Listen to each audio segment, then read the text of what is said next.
Support comes from Missouri Forest Products Association, committed to sustainable and sound conservation of the state's forests, which support more than 41,000 Missouri jobs, resulting in a $10 billion industry. ChooseWood.com. This is St. Louis on the Air from St. Louis Public Radio.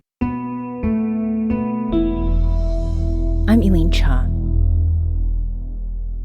If last year seemed warmer than most, it wasn't just in your head or your sweat glands and the winter clothes that stayed packed through late December. According to a story just published by STLPR environment reporter Kate Grumke, 2023 made history as St. Louis's second warmest year on record and the state of Illinois' fifth warmest. Missouri's numbers come out later this week. As this history-making is on trend to continue, we'll face weather events that bring both more and less of what we're used to outside. And the National Weather Service wants you to face that reality with them. Here to talk about why and how, and to answer your questions about preparing yourself and others for severe weather in the coming year, we have Matt Beitcher, meteorologist at the National Weather Service, St. Louis. Matt, thanks for coming back on the show again today. It's my pleasure, Elaine. Thanks for having me. Congrats on the recent promotion. Thank you so much. Appreciate that. Now, Matt, when you were here last, we had talked about the record-setting high temperatures in February 2023, and those record highs continued throughout the year, making 2023, again, the second warmest record in St. Louis's history. What other records did we see set in 2023? And one of the most notable things that we saw last year was how dry it was. I don't know if people noticed, probably because it was probably a nice day out when it's dry out. It's you don't think of the ancillary impacts to that, but in addition to it being one of the warmest years we've ever seen in this region, it was also one of the driest we've ever seen, and that has considerable impacts not only to water supply but to shipping on the Mississippi and the Illinois rivers, to impacts to the folks floating on the Merrimack. You know, there's a great industry in float trips in the summer, and of course the large agricultural community and the contributions that they have to the economy. So a wide range of impacts occurred from a pretty dry year that we had in 2023 as well.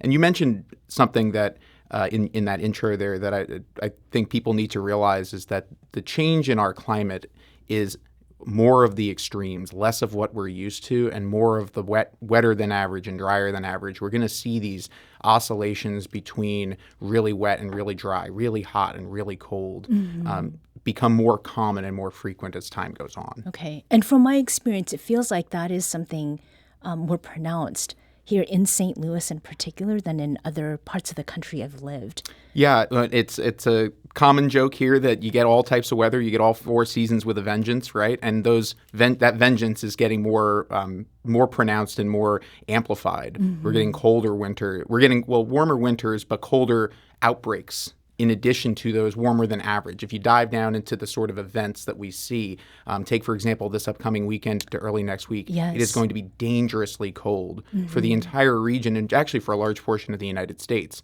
That gets washed out in the yes, it's been one of the warmest years on record, but if you look down into the nitty-gritty, these oscillations are something that we also have to keep in mind. Right, right.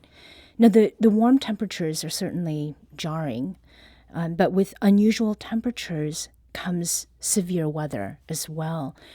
Matt, what sorts of severe weather events are you and your team bracing for?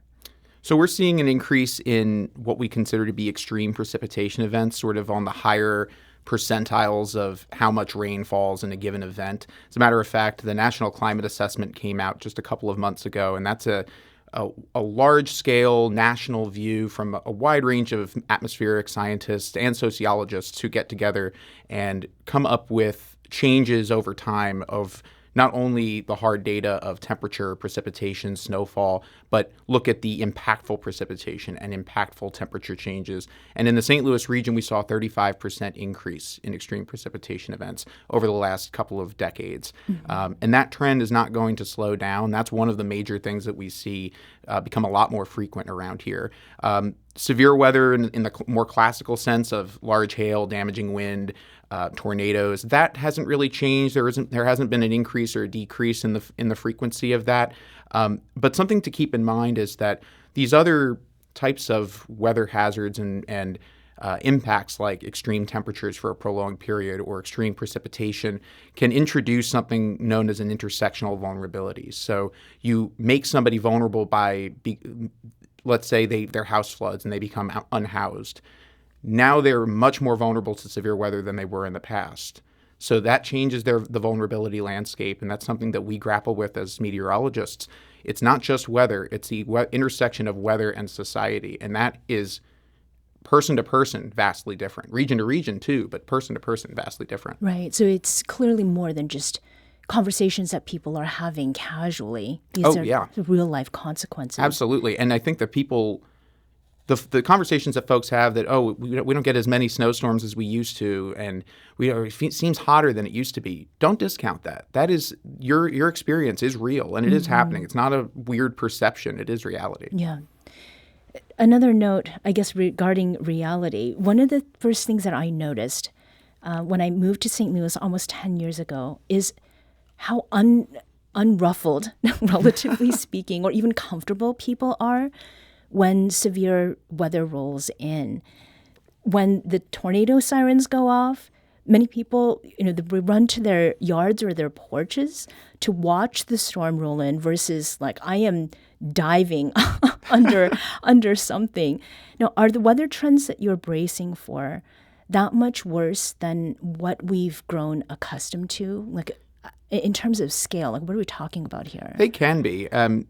It depends a lot on people's, and it goes back to those intersectional vulnerabilities. It goes back to where you grew up. I'm also not a St. Louis native either. I was from New York, and same deal. I dive under the bed, or I go into the bathroom if I hear the tornado sirens go off. Though the meteorologist in me pulls me towards the window. Sure. So it really does. It really has a great deal to do with your experience with different types of weather.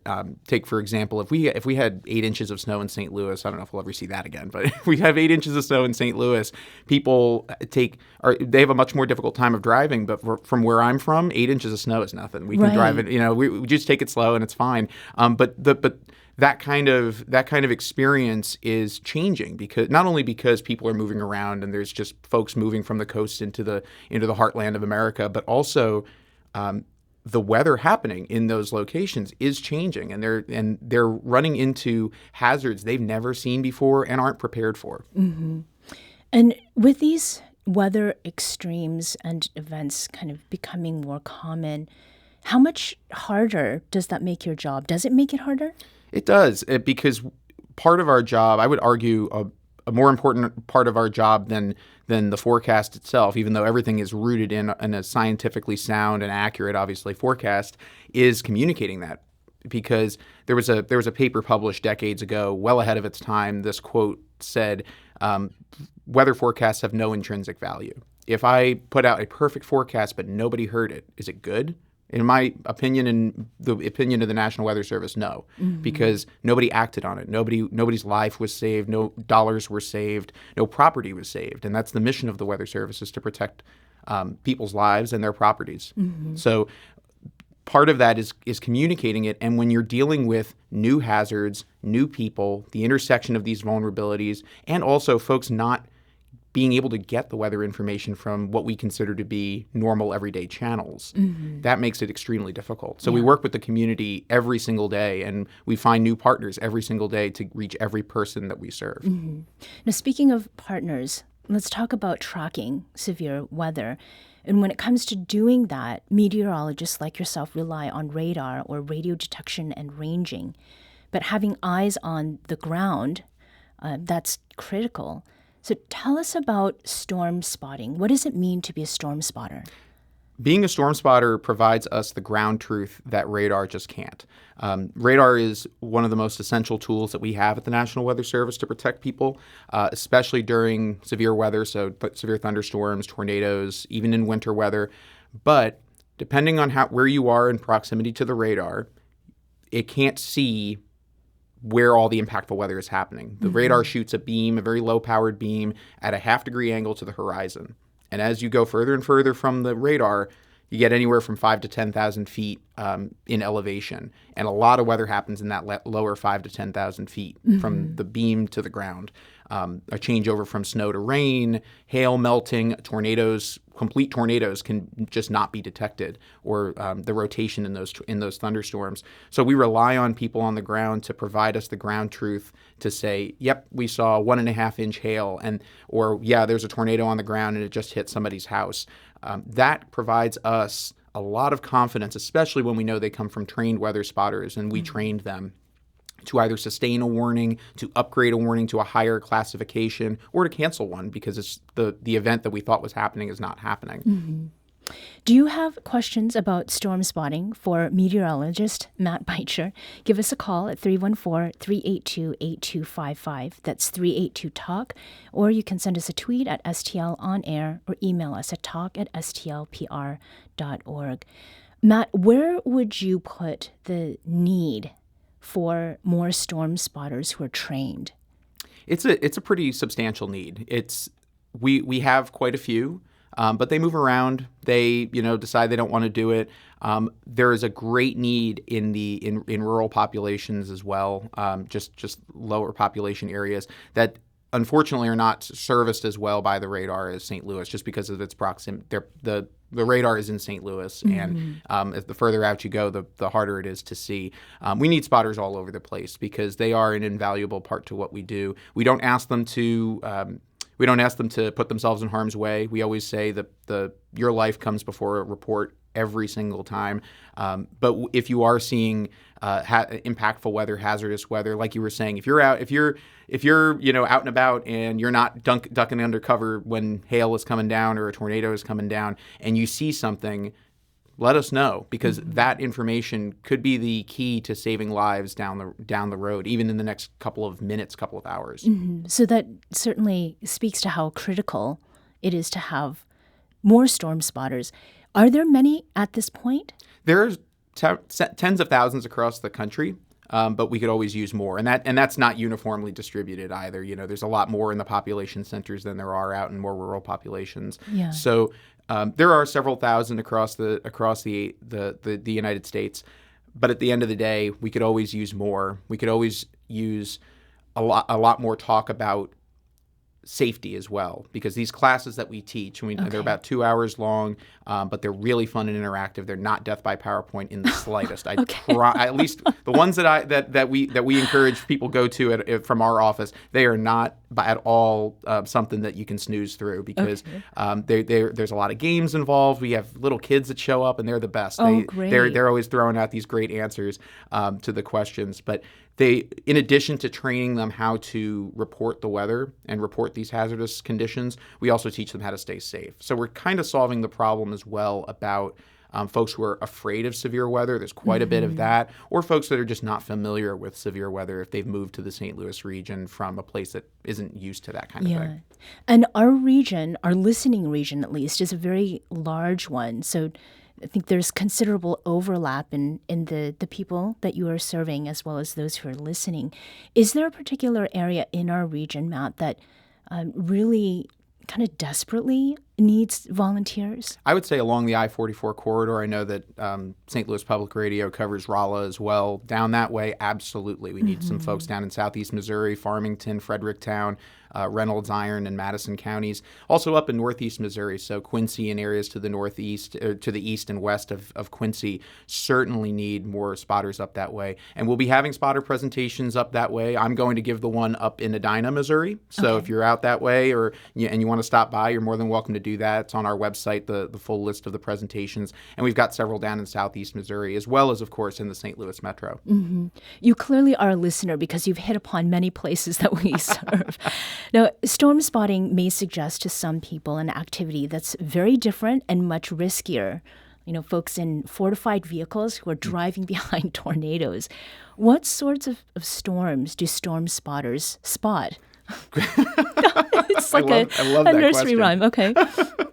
So to address the first part, we do not condone what you described as storm chasing. We're not asking you to go look for the trouble. That is It doesn't end well, Yes. usually, especially if you don't know what you're looking at. It can be bad. I make a joke in our presentation that if the tornado is moving left or right to you, you're generally okay. But if it's just getting bigger and bigger and bigger, it means it's coming towards you. Okay. And get down. So, but for storm spotting, it's really just if you happen to be in an area and you see a tornado go through your field, or if you are, let's say you're in South County and it starts hailing like no other, and you see things the size of grapefruits coming out of the sky, we need to know about that stuff. That is extremely helpful information so that your neighbors usually to the east or to the northeast or the southeast that are going to get that storm in the next 30 minutes can be prepared and take the appropriate action.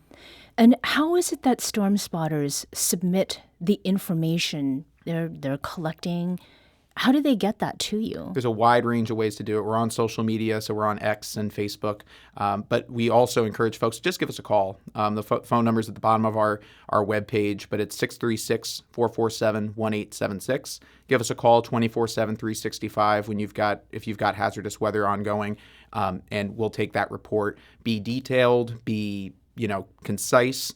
We're very kind people. We'll talk to you, but if we're busy, don't take our shortness as rudeness. It's really, we got to get off the phone because 4 other lines are ringing. But yeah, calling us is usually the best bet, but we have social media. On our website at the bottom of the page, there's a link to submit the report via a phone. And we teach folks how to do that at those classes. We go into greater detail about how to submit a report. Okay. And tell us a little bit more sort of about that training. You said it is not boring, not death by PowerPoint.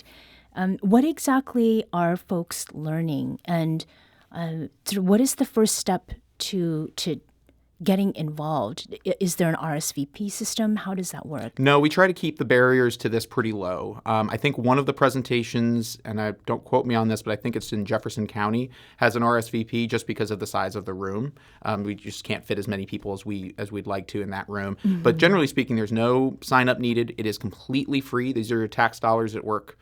So we, and again, all ages, all walks of life, all education backgrounds, all races, creeds, ethnicities are welcome to become storm spotters because we all have a role to play in protecting our community. Every single one of us, no matter those things. It's about 2 hours long. The first thing you learn about is what spotters are and what we look for. The next thing is we learn a little bit about how to read radar. So for the science nerds out there that want to learn how to read radar a little bit, there's a little bit for you there. You learn about thunderstorm structure, hail, snow, ice, severe wind damage. We play a game about estimating wind speed, and the winner gets a little bit of candy. We'll just, it's almost like a game show kind of thing. And we keep it light, keep it kind of conversational and discussion based. And then we always make ourselves available for questions afterwards. And then the last 20 or 30 minutes of it is dedicated to safety because that's definitely front of mind. And then we wrap it all up with when all of that stuff comes together into forgive the pun, a perfect storm of good things. Right. What happens if it all goes right? And a great example of that is the Jefferson City tornado that occurred in 2018. In 2019. That tornado hit the capital of the state in the middle of the night, and not a soul was lost. And it was a pretty powerful, it was EF3 tornado, so on the stronger end, and all of the things went right. Our media partners did what they needed to do. The sirens went off perfectly. People knew how to shelter. They knew how to report to us. And because of all of that, the community working together as an enterprise, as a weather enterprise, we protected the community together. Is there a test after? No, there's no test. Actually, no, I take that back. There's a fun test. It's not like if you fail it, you're not gonna be thrown out of the class. But it's we do a little bit of Q&A at the end. So it's like, which of these is true, which of these is false. It's very, very low stress, and we encourage folks to come with an open mind and a notepad, but but just be ready for some fun. Okay, and do you get repeat students? We do, yeah, and we encourage that because people forget or new things happen. Like this year, we're introducing a way to text us and pictures and videos, which is super helpful. Images and video are always wanted, and so we're introducing a new way to do that. So we always encourage folks to come back and get a refresher. But I always get a show of hands about who's returning and who's new, and it's usually about a 50-50 split, which is what I like to see. Okay. Now, we have some possible severe weather coming our way. Who does your team prioritize? maybe communities, different groups of people, when it comes to getting info out as soon as possible? So I wouldn't call it prioritization. Everybody that we serve, every single person is a life that we are mandated to protect in the best way possible. We do have what are known as core partners that they're not necessarily priorities, but what we do with them is they are able to make the decisions to keep a ton of people safe. So the Missouri State Emergency Management Agency is one of our very close partners that we work with. We provide them weather information almost constantly. And in turn, they make decisions that protect the communities. So in a way that they're doing the job that we're trying to do as well with the public. Another group that we deal with very frequently is the Missouri Department of Transportation and the Illinois Department of Transportation. They are essential, especially in winter weather, to making sure roads are plowed, people stay off the roads, and that they know what to expect so that they can prep accordingly. It's all about safety. Absolutely. Matt Beitcher is meteorologist at the National Weather Service of St. Louis. Matt, thanks for joining us today. Thank you, Elaine. As we wrap today's show, I want to take a moment to recognize someone who's been a vital voice, partner, and presence on the St. Louis on the Air and STLPR team. That's Aula Kuziz. Her official title is production intern, but that does little to capture just how much she's added to and enriched our team. That includes what and whom you've heard on the show and in written stories. In the last 7 months, Aula has produced more than 24 of her own timely, resonant segments, like her work focused on young Black St. Louisans experiencing peace at the Shaw Nature Reserve, on local people working to teach and preserve their heritage language across generations, and on St. Louis residents with deeply personal connections to the conflict in Gaza. She's had to turn newscasting during the afternoon drive, too. So all this is to say, tomorrow may be Aula's last day with us as our show's production intern, but her work will live on at stlpr.org and on our podcast. And we'll be looking with eager and happy anticipation to see how she makes all kinds of marks on journalism. Aula, thank you for hanging with us, and good luck finding folks who love you more than we do. St. Louis on the Air is produced by Maya Norfleet, Danny Wysentowski, Emily Woodbury, and Alex Hoyer. Our audio engineer is Aaron Dorr, and our production intern is, until tomorrow, Aula Kuziz. St. Louis on the Air is a production of St. Louis Public Radio. Thank you for listening. I'm Elaine Cha.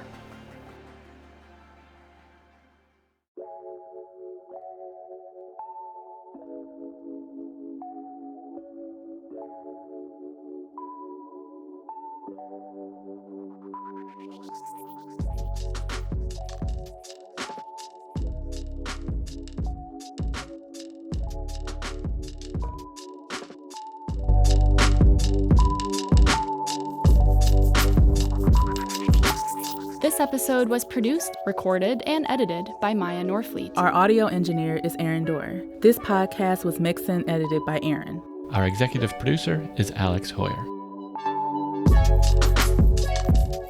St. Louis on the Air is a production of St. Louis Public Radio. Understanding starts here. St. Louis on the Air proudly supports local artists by using music from Life Creative Group. Do you find yourself regularly listening to episodes of St. Louis on the Air? Suggest us to a friend you think might enjoy our conversations, and leave us a review and rating on Apple Podcasts on the App Store. It's the simplest way to help people discover our show. Thank you. St. Louis Public Radio is a member-supported service of the University of Missouri St. Louis.